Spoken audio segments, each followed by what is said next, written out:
Hello friend, स्वागत है आपका करियर कॉन्वेंट के यूट्यूब चैनल पर। और साथियों, आज का जो हमारा डिस्कशन का टॉपिक है काफी इंपॉर्टेंट होने वाला है, क्योंकि आज हम बात करने वाले हैं फ्लोटिंग कैरेज माइक्रोमीटर पे। जी हाँ, आज की इस वीडियो में हम इस हाईली प्रिसीजन माइक्रोमीटर के ऊपर अपना डिस्कशन करेंगे। अगर आप मेट्रोलॉजी, क्वालिटी इंस्पेक्शन या थ्रेड मेजरमेंट से जुड़े हुए हैं तो यह वीडियो आपके लिए काफी इंपॉर्टेंट है। तो वीडियो को लास्ट तक जरूर देखें। आइए अपने इस वीडियो को शुरू करते हैं। आइए सबसे पहले समझते हैं कि फ्लोटिंग कैरेज माइक्रोमीटर आखिर होता क्या है। मैकेनिकल इंजीनियरिंग में फ्लोटिंग कैरेज माइक्रोमीटर, जिसे शॉर्ट में एफसीएम के नाम से भी जाना जाता है, एक हाईली प्रिसीजन मेट्रोलॉजी इंस्ट्रूमेंट है। इस इंस्ट्रूमेंट का यूज थ्रेड प्लस गेजेस और टैप्स के इफेक्टिव मेजर और माइनर डायमीटर के मेजरमेंट के लिए किया जाता है। देखिए, इस इंस्ट्रूमेंट को स्पेशली डिजाइन किया गया है ताकि अलाइनमेंट एरर एलिमिनेट हो सके और हाईली एक्यूरेट रिजल्ट्स आपको मिल सके। अब बात करते हैं इसके कंस्ट्रक्शन की। जो इसके मेन कंपोनेंट्स होते हैं उसमें base, floating carriage, micrometer head, anvils और गाइडवेज की बात की जाती है। फ्लोटिंग कैरेज का मेन काम होता है सेल्फ अलाइनमेंट, जिससे मेजरमेंट और भी एक्यूरेट हो जाता है। अब इसके वर्किंग प्रिंसिपल को समझते हैं। देखिए, इस इंस्ट्रूमेंट का वर्किंग प्रिंसिपल वैसे तो काफी सिंपल है, लेकिन बहुत पावरफुल है। कैरेज फ्रीली गाइडवेज पर मूव करता है। वर्कपीस को एनवल्स के बीच में प्लेस किया जाता है। माइक्रोमीटर स्पिंडल्स की हेल्प से कंट्रोल प्रेशर को अप्लाई किया जाता है। और लास्ट में माइक्रोमीटर स्केल्स पे रीडिंग को नोट किया जाता है। यहाँ पे सबसे इंपॉर्टेंट बात है कंट्रोल फोर्स और प्रॉपर अलाइनमेंट की। आइए इसके एप्लीकेशन पे बात करते हैं। फ्लोटिंग कैरेज माइक्रोमीटर का यूज होता है थ्रेड मेजरमेंट में, थ्रेड प्लस गेजेस के कैलिब्रेशन में और प्रिसीजन शाफ्ट की मेजरमेंट में। यह इंस्ट्रूमेंट मेनली क्वालिटी लैब्स और इंस्पेक्शन डिपार्टमेंट्स में यूज किया जाता है। एडवांटेज, इस इंस्ट्रूमेंट के कुछ मेजर एडवांटेज हैं, जैसे यह एक हाईली एक्यूरेट इंस्ट्रूमेंट है, अलाइनमेंट एरर एलिमिनेट करता है और स्मूथ मेजरमेंट और रिपीटेबल रिजल्ट्स देता है। लेकिन इस इंस्ट्रूमेंट्स की कुछ लिमिटेशंस भी हैं। इस इंस्ट्रूमेंट को ऑपरेट करने के लिए स्किल्ड ऑपरेटर की रिक्वायरमेंट होती है। डर्ट और डस्ट के प्रति यह इंस्ट्रूमेंट काफ़ी सेंसिटिव होता है और इस इंस्ट्रूमेंट की कॉस्ट थोड़ा हाई होती है। अब बात करते हैं सबसे इंपॉर्टेंट पार्ट की, TPG inspection through two wire method. जैसा कि मैंने आपको पिछली स्लाइड में बताया है कि इस इंस्ट्रूमेंट्स की हेल्प से थ्रेड प्लस गेजेस का इंस्पेक्शन या वेरिफिकेशन किया जाता है। तो जब हम इस वेरिफिकेशन को करते हैं तो यह क्वेश्चन आता है कि आखिर इस टू वायर मेथड का प्रिंसिपल क्या है। इस मेथड्स में दो वायर्स को थ्रेड ग्रूव्स के बीच में प्लेस किया जाता है। जैसा कि आप यहाँ पे देखेंगे कि इन दो वायर्स को ग्रीन कलर से इंडिकेट किया गया है और थ्रेड्स ग्रूव्स के बीच में प्लेस किया गया है। माइक्रोमीटर इन वायर्स के ऊपर मेजरमेंट लेता है, जिसे हम एम से डिनोट करते हैं। और इसी एम की हेल्प से हम इफेक्टिव डायमीटर या फिर पिच सर्किल डायमीटर को कंफर्म करते हैं। इस पिक्चर की हेल्प से आप समझ पाएंगे कि किस प्रकार से वायर्स को ग्रूव्स के बीच में प्लेस किया गया है और इफेक्टिव डायमीटर को इस फार्मूले की हेल्प से ड्राइव किया जाता है। जब हम टीपीजी का इंस्पेक्शन फ्लोटिंग कैरेज माइक्रोमीटर में टू वायर मेथड से करते हैं तो इसका एक प्रोसीजर होता है। आइए स्टेप बाय स्टेप इस प्रोसीजर को समझते हैं। सबसे पहले फ्लोटिंग कैरेज माइक्रोमीटर की कैलिब्रेशन या सेटिंग की जाती है मास्टर सिलेंडर गेज की हेल्प से। फिर थ्रेड प्लग गेज को फ्लोटिंग कैरेज पर प्लेस किया जाता है। करेक्ट वायर साइज का सिलेक्शन किया जाता है, जिसका फार्मूला 0.577 इंटू पिच होता है। अब वायर्स को अपोजिट ग्रूव्स में प्लेस किया जाता है। लाइट प्रेशर के साथ होल्ड किया जाता है। माइक्रोमीटर रीडिंग लेते हैं। यह रीडिंग वायर्स के ऊपर ली जाती है, जिसे एम से डिनोट किया जाता है। और फाइनली कम से कम 3 रीडिंग ली जाती है और उनका एवरेज निकाला जाता है।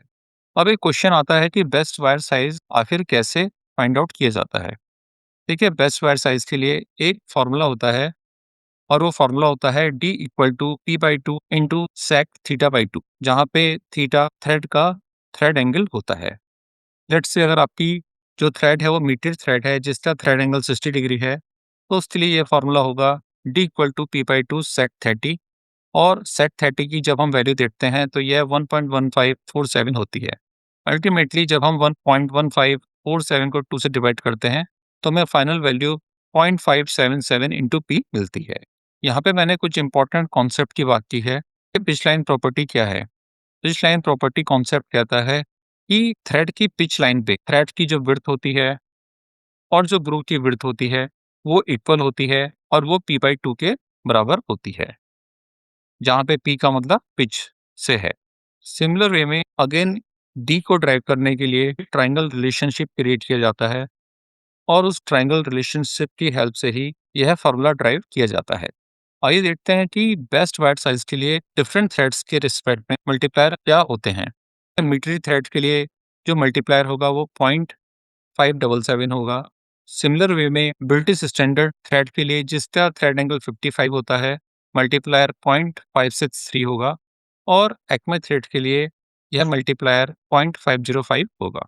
अब आते हैं कैलकुलेशन पार्ट पर। देखिए कैलकुलेशन पार्ट पे हम देखते हैं कि इफेक्टिव डायमीटर या पिच सर्किल डायमीटर का जो फॉर्मूला होता है वो टी प्लस सी होता है, जहाँ पे T diameter under the wire और सी कांस्टेंट होता है जो कि थ्रेड फॉर्म पे डिपेंड करता है। अगेन अगर हम टी को कैलकुलेट करें तो इसका जो फॉर्मूला होगा वो m माइनस टू डी होगा, जहाँ पे m मेजरमेंट ओवर वायर्स होगा और d वायर का डायमीटर होगा। इन दोनों फोटोग्राफ्स की हेल्प से आप इस कैलकुलेशन को बेटर तरीके से समझ पाएंगे। देखिए सबसे पहले हम इफेक्टिव डायमीटर ई की बात करते हैं, जिसका formula E equal to T plus C होता है। सी यहाँ पे कांस्टेंट है और जब हम टी की बात करेंगे तो टी का again formula m minus two D होता है। देखिए m यहाँ पे डायमीटर ओवर वायर है और d वायर का डायमीटर है। तो इस तरह से इस फॉर्मूले की हेल्प से हम इफेक्टिव डायमीटर या पिच सर्कल डायमीटर को कैलकुलेट या कंफर्म करते हैं।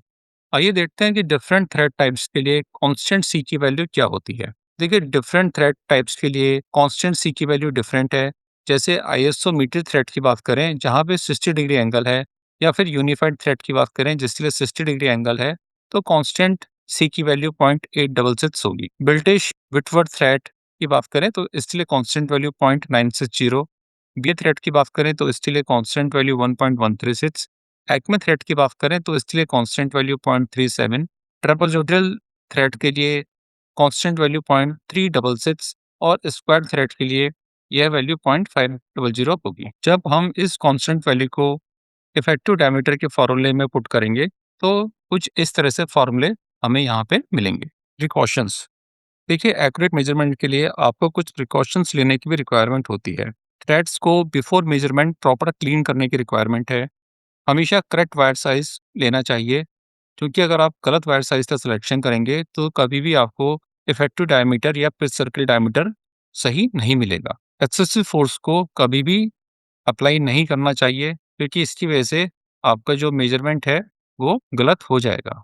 और जैसे कि मैंने पहले भी बताया है कि इस इंस्ट्रूमेंट में टीपीजी का कैलिब्रेशन करते समय प्रॉपर अलाइनमेंट इंश्योर करना चाहिए। तो फ्रेंड्स, आज की इस वीडियो में हमने फ्लोटिंग कैरिज माइक्रोमीटर को बड़े ही डिटेल में समझा है। अगर आपको आज की ये वीडियो इन्फॉर्मेटिव लगी हो तो इस वीडियो को लाइक करें, अपने फ्रेंड्स के साथ शेयर करें और कमेंट करके अपने क्वेश्चंस को पूछिए।